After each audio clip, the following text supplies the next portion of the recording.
So as we said, the work on that club being under the right heel now, that to me is really, really good in terms of keeping that right hip down, right foot down, the right hip from jumping forward now is certainly getting less.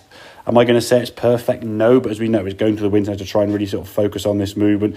As you can see, when you swung this left-hand one, the right foot there is staying nicely down.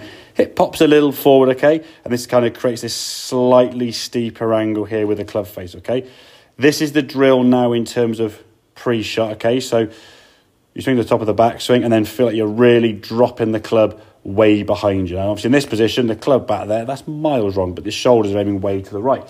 As you incorporate rotation there with the shoulders come around the corner, the club kind of comes around with it, okay? So that feeling of how that club's going to fall down from the top, and you can see when you get to this position, how that club nicely matches up with your right forearm, getting back in front. Now, you watch the difference between that club path on the right-hand one, on the left-hand one, sorry, after 3 or 4 swings of that. Once you've done that as a drill, you're focused on that right foot. Same good backswing. As we start coming back down now, see the difference in that club shaft there. So that club shaft is there, whereas that one now is there. Okay, it's not a lot, is it? But if we zoom in here now, see the difference in the club shaft now? Mm-hmm. So you've brought it down a little bit. Again, almost the amount you're not going to feel it. But you just look at the ball flight. Some of the ball flights you were getting there were a lot more kind of right to left with the shape. The club now, your arms are working a lot more into your body. You're not out here kind of stuck with the hip in the way and then I'm sort of flick and manipulate your hands.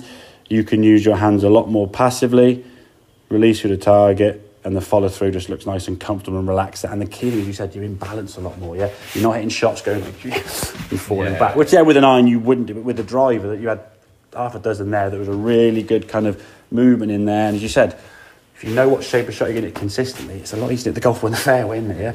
If you're hitting it left and right and don't know where you're going, and that destructive shot came from you being here and have to try and go like that, and how much of that you gave determine whether it went way left or way right. Okay, mate? Mm-hmm. Very good. Yeah. So keep working on that club on the foot. I'd use that as almost like a warm-up and every other shot kind of thing, sort of put it on there, get the feeling of that.